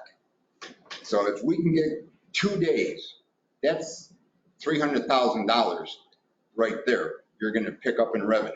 I don't disagree with you, Rich. I think that's looking at public play versus what we're looking at here. And I think the golf committee needs to go away and talk to the pro about those sorts of options generating. Those revenue streams are in our, they're in our to-do. We've already started talking about them. Some of that's in that packet that we sent you guys too. We have already talked to them. We've already talked to the people about Mondays, Fridays, and Saturdays for the fellas, making some possible changes there. So we are looking at that. Okay. We are very much looking at that. But Rich, that's not part of this particular package. today we have had reverse Thursdays where the good tee times were to be sold to third parties. I don't have any management information coming off on how those have been actually sold. And hopefully the pro shop is actually stopping members from booking those tee times, because it was a practice and a policy that was agreed a couple of years ago. So Thursdays is what, to your point, what I would call a public day. And after the last golf committee meeting, I believe Tuesdays were going to open up, after the ladies league was going to open up to public play as well. So, you know, when we deal with that, the next thing that we need to focus on is what kind of marketing plan do we have for dealing with, you know, marketing of public play. We previously, I think Chris did quite a bit of marketing through Tee Time USA and Golf Now, and I'm not sure where we're at with that today. And that's, I think, something that the golf committee, and I talked to Darren about this today, should consider looking into, along with the golf pro. So that's a very good point. Thank you. Marilyn, there's a bunch of comments online. I can't read them myself. Can you take a look at that and see if any of those need to be addressed? So the question is, that's $50 for a member each round, and the answer is yes, that's what's in the proposal. It's not necessarily it hasn't been agreed yet, but it is in the proposal. How much is the golf course expected to lose this year? Alan, I don't know if you know that answer. Off the top of my head, that my data is probably 2 years old. It No, used to be. We're in the midst of the budget process, but obviously this is one component that feeds into it. Assumptions around public play and rates, and then obviously the expense side of it. But historically, it's lost combined in the golf course about $500,000. But that does not include, we do not allocate anything specifically per member, resident member round. Correct? That's on that analysis. Yes, you're correct, Pat. For purposes of the budget, what they do in order to break, and correct me here, Alan, if they allocate a certain amount of our HOA to all of the different areas, such that you would expect them to, if they did what they said they did in the budget, they would come up at a break even at the end of the year. Is that correct? That is correct. Yep. So what is that number then? What are we doing monthly? Because it was always said that Lennar allocated $100 a month out of the HOA dues to go to the golf course. My point is, you cannot expect to be successful down at that golf course, which is our only really revenue generator, without putting a number on what are those rounds worth to us. Because we're not public, we're not fully private, we're semi-private at this point. So you have to get healthy overall in all aspects, we have to be able to do that, because we can't continuously operate on a shoestring budget at a semi-private country club. We all know that have been on this call in this room, we pay a very little amount to be country club members. For anybody that's been a country club member anywhere else, it takes a certain amount of money to keep that golf course looking the way Ethan does. We cannot cut short what he needs and what RJ needs, or what the community needs to be able to keep that golf course up. The values of our homes are based huge on what that golf course looks like. If you don't believe me, talk to the people that live in Legends. They lost 25% of their value once that golf course closed. And now that it's back up, open, it's back on the good side. But we seem to be always trying to slowly, fund this, and we can't do that. A country club, there's a reason why every place around here is $675 a month minimum to be a member at these golf clubs. just for golf. We only pay $552. Hold on, Marilyn, please. We pay $552 a month at my house here. I'm the second highest there is. Not in the estates, but a bigger lot, corner lot. $552 includes golf, plaza, workout room, all that. It includes our cable, internet, and what else? Phone. It includes our landscaping, our mulch, our irrigation, all that. So if anybody wants to complain, go move across the street, pay the $500 a year, and then go a la carte, get all that stuff, and join here for now another $8,500 now, and tell me how much you're saving. All I got to say. All right, I'll say the same thing. If you want to go private, you guys with the money, move. Did I say Private anything? club. Rich, I didn't say go private. No, but I mean, that's where it's going. So if No, you want to No, it's not. over That's not what I'm money, saying here. That's not what I'm put the saying here. money out there, let the revenue come from the golf course, which is right. Put it to open play. Let the people who are willing to spend the money on open play take more of our tee times. We don't need 5 freaking leagues. I don't know you're yelling at me. We don't need it. I'm explaining to you what it costs to run the golf course. So- If it's 2.8 million, we got to get to that number. And the $50 or $60 a month that we're allocating at the end of the day here from the members, the resident members, is not enough to keep it, to sustain it. That's what I'm telling you. I'm not arguing with you. There could be a vote to go public or private or whatever. I'm not saying one way or another. That's not the conversation I'm trying to have. I'm trying to tell you that we don't charge enough to live here when we have a golf course that raises the value of your home 25% over a home across the street that doesn't have a golf course attached. That's what I'm trying to explain to you. Okay. I'm not arguing with you one way or the other. If the whole place wants to vote to go public, that's fine. So I think maybe what, do you want us to vote on this? No, I don't think so. I think it's just for you to take this and consider it when determining what you want to put in the budget. Okay. All right. This is what the golf committee brought to you. Thank you, Karen. Marilyn, is there anything else online? Let's see if you, Yeah, it's more, it says golf course policy issues and management issues. What do the expert at First Service recommend to resolve these issues? So it goes back to what, the pro and First Service in the operations and management of the club. And Rich, to your point, our operating model today is a certain amount of public play, whether that's through wholesale, third parties outside, people picking up the phone, going through the internet, whatever. The current operating model is that way. And I think it's financially prudent that if there is some move to go private, it needs to certainly be, well thought out, defined, and assessed from a legal perspective, because we all bought into 1/937th of the golf course. So, it can go private if you said everyone just pays one particular user fee every time you go out to play. I don't know what the answer is, but that's one of the projects and things that Darren's team is looking at is, what does that mean? What does that look like? But I can tell you right now, we'd be about 800,000 to wean off between some public play, trail fees and other things, just to get to a break even and to think you could go public. So where that 800,000 gap would come from, and maybe it's $1 million, is the question. And I don't think any of the residents have an appetite for that at this particular point in time. So I think we need to continue on with the model of having an operating model with public play, optimize the tee sheet and the revenue from public play, optimize the opportunity of tee times for members, which they're doing with the, you wouldn't believe the number of annual pass holders that clog up the tee sheet. It's quite incredible.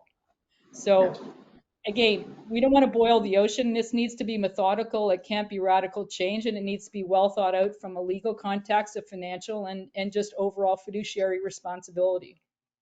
So. Rich, Sorry, Darren. Clear. I came up, hold on a minute. This to be clear to you. I came up with an idea of taking one peak tee time away per month on a Friday, a Saturday, and Sunday. And you take away those times from 7 a.m. to 11 a.m. because those are the biggest, everybody wants those. So January it would be January it would be Friday, February it would be Saturday, March would be Sunday, April you go back to January. One time, I got it figured out that at a certain number you can make another 200,000. Right. I'm not talking about going fully private. That's an idea I came up with that we're throwing around also, and the golf committee is. So if I could, I'm just just real telling you the quick, economics of two it. things, and Okay. Conscious of the time, but go ahead. okay, these will be quick, I promise. So we are committed, now that this is done, one of the things that our golf committee is going to work on this year is try to work on a long-term solution for this. We're going to commit it, we're going to start on it right away, okay? We're planning to do that. 2, with the point of sale system, this is going to be a big lift for the golf committee, very big lift. It's my understanding that we could have up to like 54 different types of members in this new system. We have to determine what those are going to be. Right. For each one of those members, there could be 54 options attached to each one of them. There has to be policies and procedures written around each and every one of these. We know this is going to be a big, heavy lift for the golf committee. That's going to be part of this in terms of the long-term solution. We're going to start working on that right away. Okay. Great job, Darren. Neil, Darren. thanks, Darren. And thanks for your committee too, Darren. Thank you. Sorry, Darren. Can I make a point? Yes. Darren, are we not trying to get at least the annual pass holders approved here this evening? No, we talked about that today, and I think the idea was that they wanted to, from when I talked to Marilyn, was to not have a vote today, to use this as their recommendation to determine if this is what they want to use in their budget. Whether you want to vote on it today is all up to you. It's your call. But that's in my conversations with Marilyn today, that's what she talked about. So it's your call what you want to do. I'm okay with it. So we Want to vote. vote on it. Get it, move forward. I'm happy to vote, but certainly it's the key input for the annual pass holder for the budget. Neil, there's a few more comments online. Okay. The $50 fee for cart rental for members is unaffordable. You will lose golf grill money. Very bad idea. I think the $50 is high for a member. Charge it to the outside play. I'm not a good golfer and will not pay $50 per round. That means you'll never see me out there and get nothing from me. I work full time and travel extensively. I might play one time a month. You're not making it appealing to play at all. Most of the time, you can't even get a reasonable tee time to play. How the heck can you play every week if you work? That's crazy. Charge the public play more, but do not penalize the homeowners. We all assume risk even when buying a home, even being a homeowner. Remember, we will pay if there is an issue regardless if we use our cart or the golf club. What makes you think the $50 charge member cart fee will bring in more revenue? It looks like you will discourage golf play. Not everyone can play golf. Maryland's approach is sensible. Even though it may be difficult, could we not look at getting out of some of the other fees in the HOA payments like Spectrum and SWS and reallocating those fees towards the golf course? And then there are days public play times are $59 per round. To say homeowners will pay basically the same as a public play is absurd. So I'll throw that back to you, Neil. Okay, thanks. It seems like the big issue is around the $50.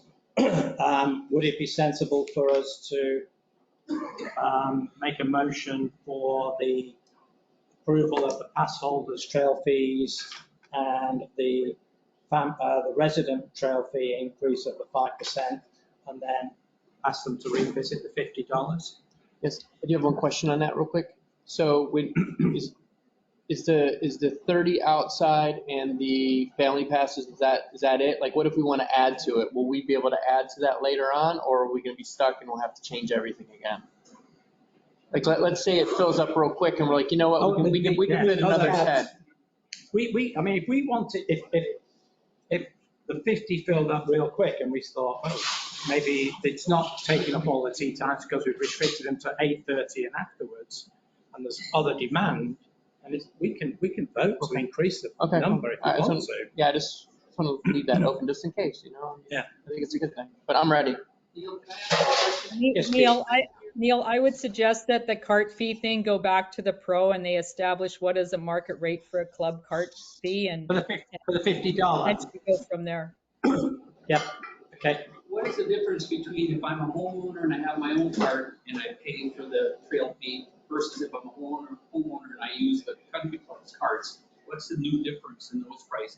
Well, if you're a homeowner and you have your own car and it's a single family, the price in 2024 will be $2,273 for the year. If you don't have a car, under this proposal, you'll pay $50 every time you want to play for the club card. And that averages out once a week. I thought it said that you can have your own, I thought you can say that you can buy a trail fee But you can and also use the club card. You can Is that also the same buy a price? trail fee as well. That's at $3,473 is what we proposed here.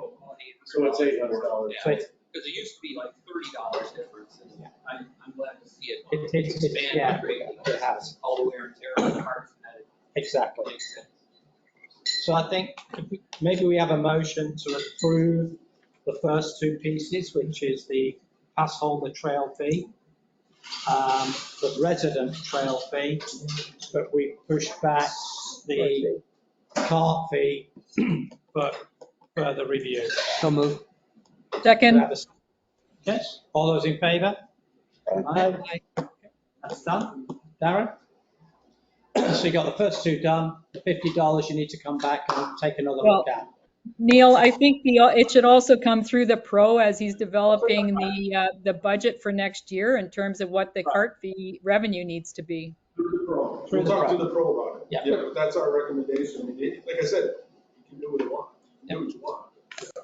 But I'll talk to him on it. Okay. Okay. Darren, thank you to your group for all the hard work you did. Appreciate it. And it was really good thinking outside the box. New business, if Stephanie's still awake at the end there. Hey, I'm here. Go ahead, when we go on new business.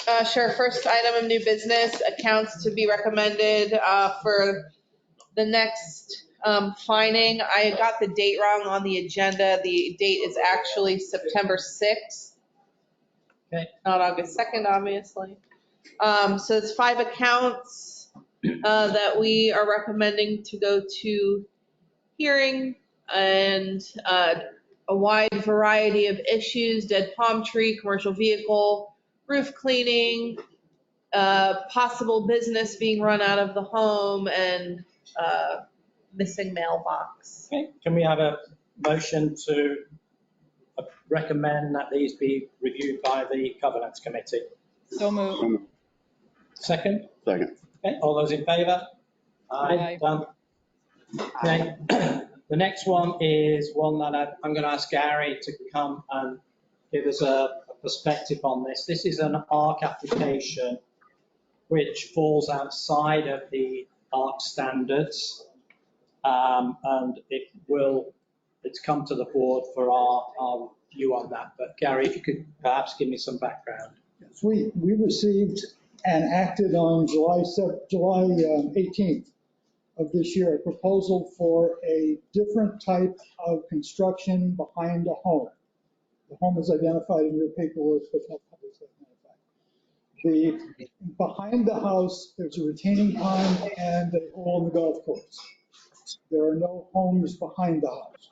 The type of construction is something we've never seen. It's beyond, we believe it's beyond our ability to approve. It involves wood construction, glass roof,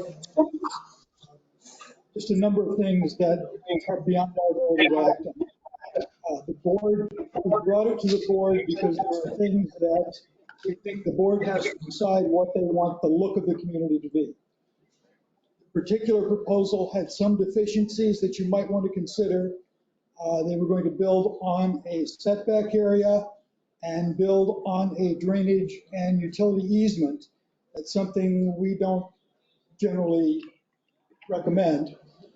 They also wanted an open fire closer to a structure than current standards permit. Those are probably correctable. The issue is this the type of construction that the board wants in the community? Thank you, Gary, for that, and apologies for you having to wait so long to make that presentation. And we've all got copies of the document. To me, and I sat during the review of that on the ARC, it looks like an extension to a property which is not something we want to approve in this community. But I'll ask the other committee members what their views are, what the other board members' views are. I'm with you, Neil. Yeah, Yes. it's going to take. I'm with you. Yeah, it's an extension to the living area, which I don't think is permitted. Okay. Yeah. It isn't even in a form that looks familiar to what we've approved before. It looks, and it backs onto the golf course, which in and of itself is not the only reason, but yes. So can I have a motion to decline this request? So moved. Have a second? All those in favour? Aye. Unanimous, Gary. Thank you very much. So Stephanie, will you let the homeowner know? Yes. Thank you. I'll be here for next one. Thanks for all your work in your committee, Gary. Yeah, thank you again, Gary. Proposal for the new point of sale system. Well, Peter's not here, he's in the UK, so who's making the who's proposing it?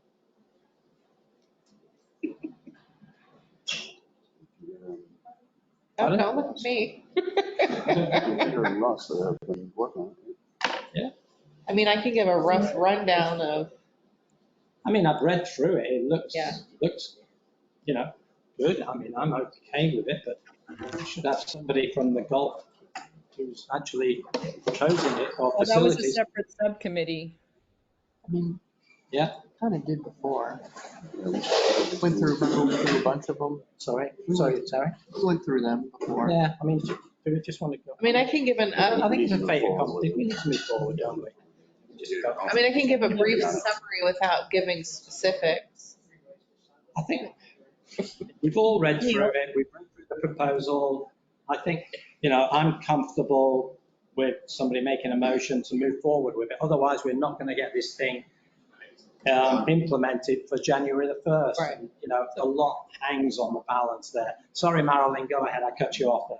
No, I'm fully supportive of this, and I think time is of the essence because we've got the contract that needs to be signed in order to get this going. And, you know, while I'm fully supportive, I think there's some conditions that we need to think about.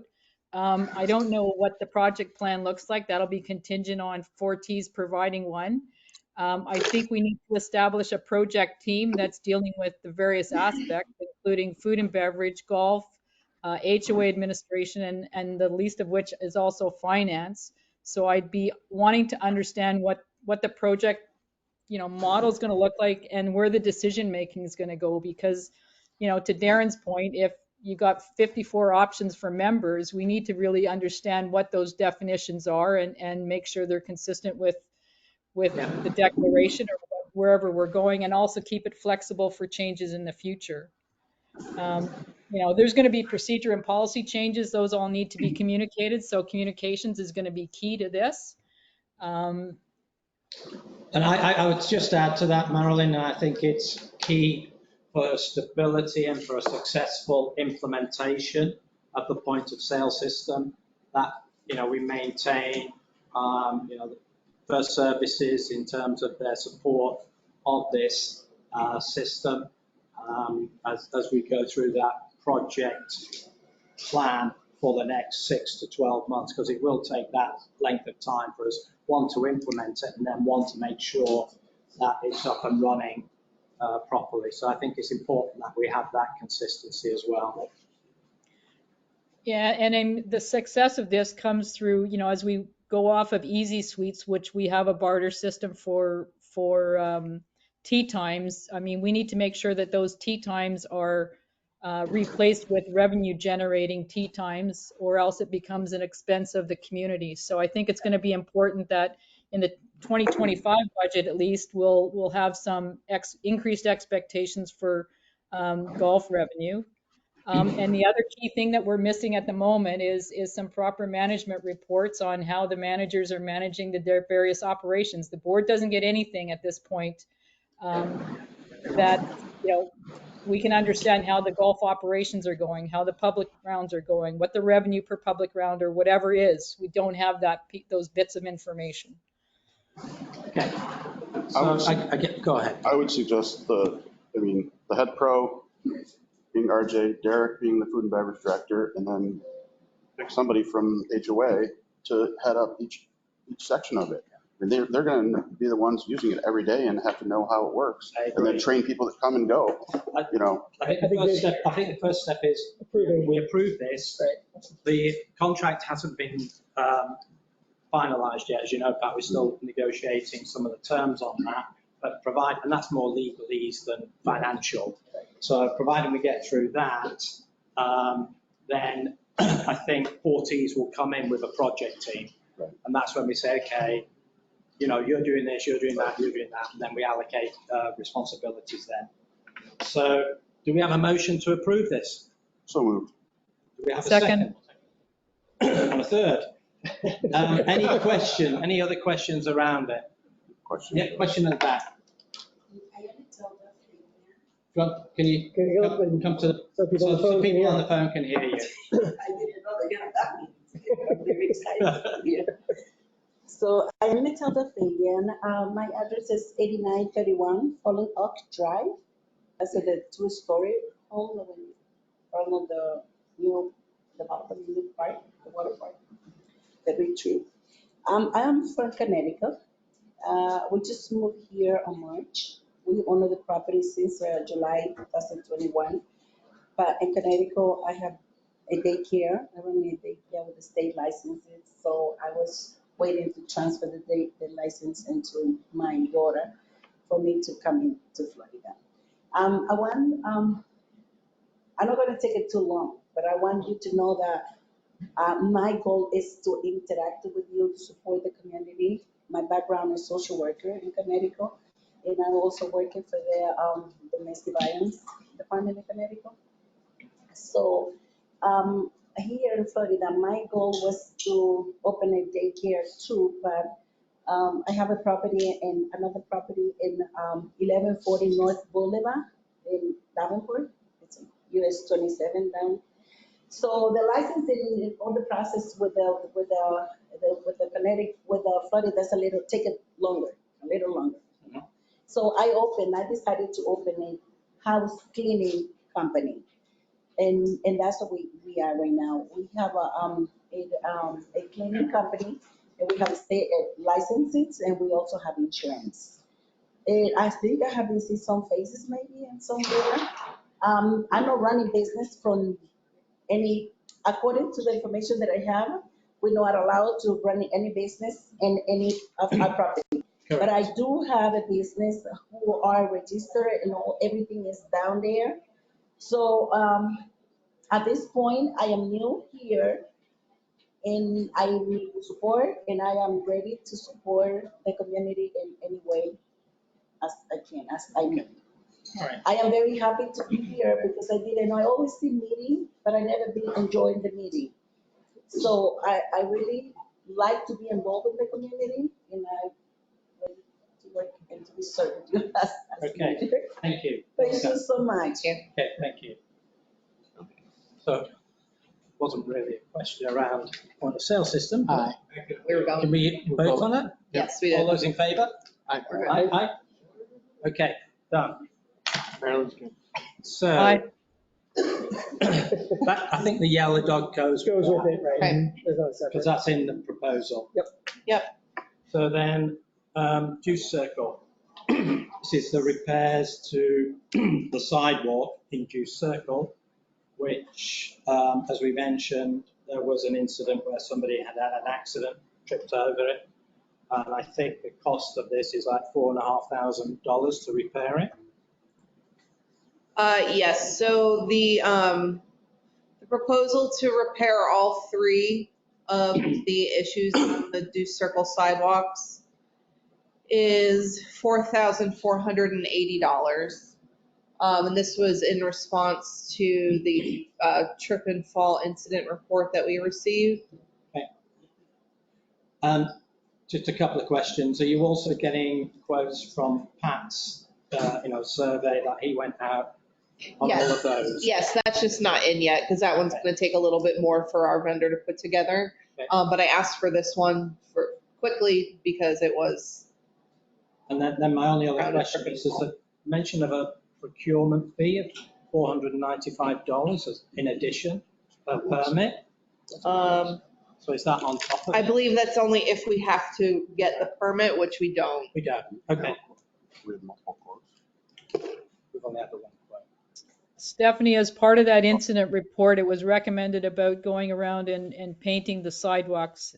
Can you just confirm if that's been done or not? Doing what? Painting Like- the sidewalk. Where there's Painting? hazards?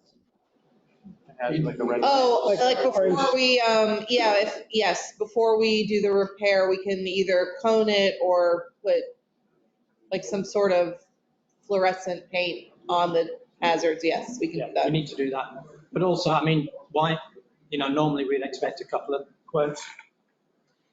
Correct. So when we had our sidewalk repair done several months ago, we did do the bidding process then. And this was the vendor that was chosen. So instead of having to go from like vendor to vendor to vendor, as this person already did the bidding process, we can move forward with them because they've already done bidding. Okay.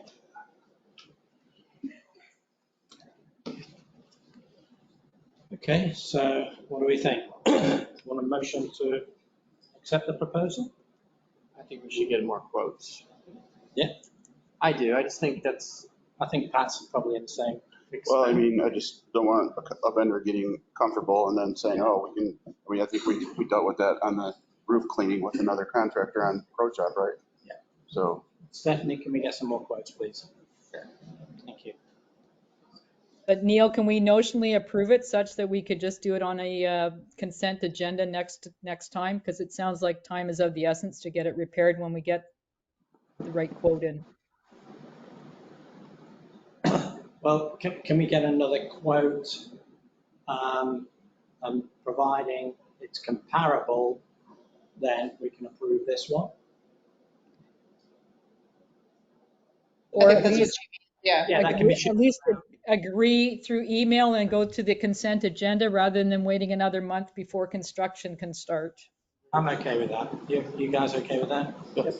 Yeah. Okay. We get a motion that will tentatively approve this pending another competitive quote. And then it will be signed off on the consent agenda at the next board meeting. Okay. Have a motion for that? So moved. Second. Okay. All those in favour? Aye. Okay, thank you, Marilyn. I think then that opens it up to any other business. There's a bunch of questions online as Oh, well. of course there is. Marilyn, can you just read the questions online? Yep, so a couple of comments online goes back to the house without the mailbox, and it's really just dealing with the house on Dove Valley that's had more than 15 months of no mailbox. And Stephanie, I don't know if you can comment on that.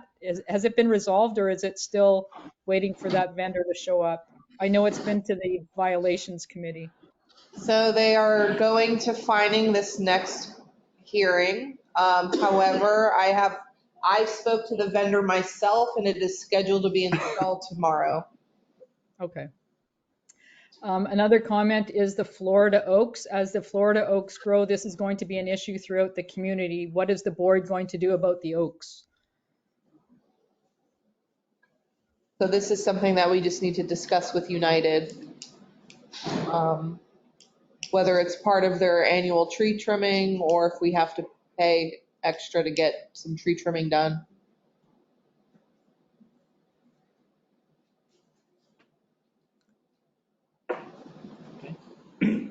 Any other questions?